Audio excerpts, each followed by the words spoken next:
Assalamualaikum warahmatullahi wabarakatuh. Sebelum pembelajaran dimulai, kita membaca doa terlebih dahulu. Bismillahirrahmanirrahim. Raditu billahi robba wa bil islami dina wa bi muhammadin nabiyyan wa rasula.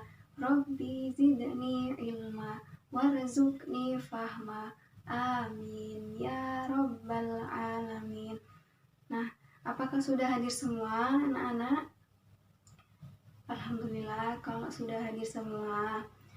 Nah, di sini minggu kemarin kan sudah mempelajari tentang jujur. Apa sih jujur itu? Siapa yang ingat?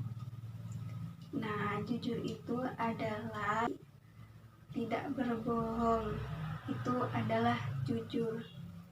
Nah, yang selanjutnya kita akan mempelajari tentang toharo.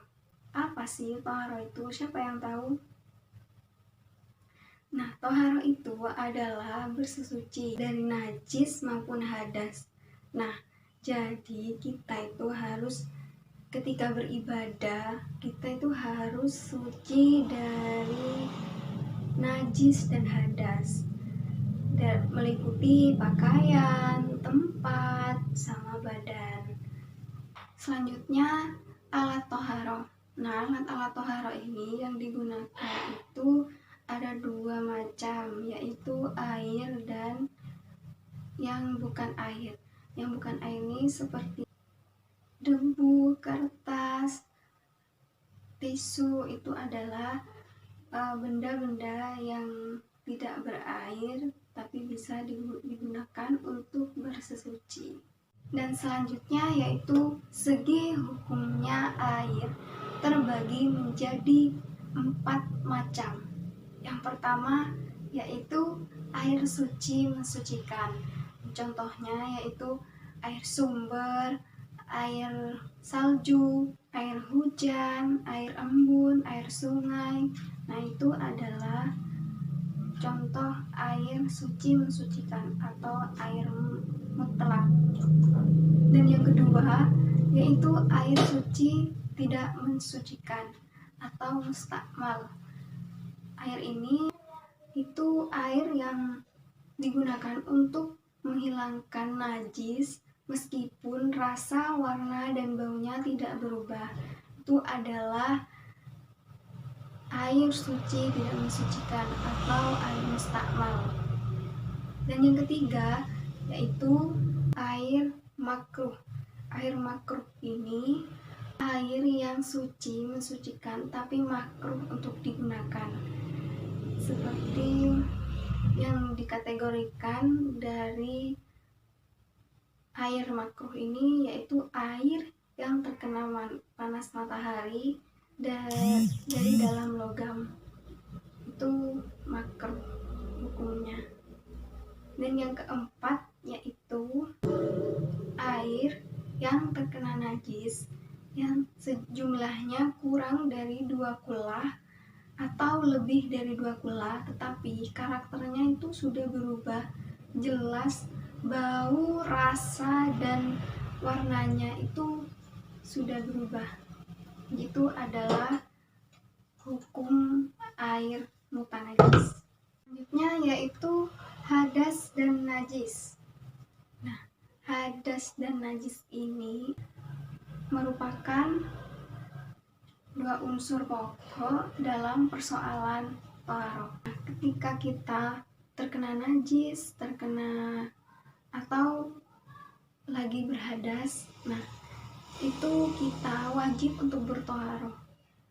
Hadas ini adalah dalam keadaan tidak suci. Hadas ini merupakan suatu badan seorang yang dianggap bernajis. Nah, sehingga seseorang ini tidak dibolehkan untuk menunaikan ibadah seperti sholat, seperti itu. Selanjutnya yaitu hadas dibagi menjadi 2, yaitu yang pertama hadas kecil dan yang kedua hadas besar. Yaitu hadas kecil. Hadas kecil ini adalah keadaan seseorang tidak suci, Seperti ketika kalian menyentuh kulit seorang lelaki yang bukan muhrimnya, itu bisa membatalkan wudhu. Nah, jadi kalian harus berwudhu kembali. Seperti itu. Hadas besar ini adalah sesuatu yang keluar atau terjadi sehingga diwajibkan untuk mandi besar atau junub. Yang selanjutnya yaitu najis. Najis ini sesuatu yang dipandang kotor atau menjijikkan yang harus disucikan. Itu adalah najis. Najis dibagi menjadi 3. Yang pertama yaitu najis muhaffafah, dan yang kedua najis mutawasitoh, dan yang ketiga ini najis muwalladoh. Nah, najis muhaffafah ini adalah najis ringan, seperti kencingnya anak kecil, bayi yang baru lahir, yang masih belum makan sesuatu apapun itu kecuali minum air susu ibu atau ASI. Itu adalah najis mukhaffafah. Dan yang kedua yaitu najis mutawasitoh. Najis mutawasitoh ini adalah najis sedang. Contohnya kencing, darah, nanah, itu adalah najis mutawasitoh. Dan najis mutawasitoh ini dibagi menjadi 2, yaitu najis hukmiyah dan najis ainiyah. Najis hukmiyah ini adalah najis yang diyakini adanya, tetapi zat, bau, warna, dan rasanya tidak nyata. Contohnya yaitu air kencing yang sudah mengering. Cara mensucikannya yaitu cukup dengan mengalirkan air kepada tempat yang sudah terkena najis. Dan yang kedua yaitu najis ainiyah.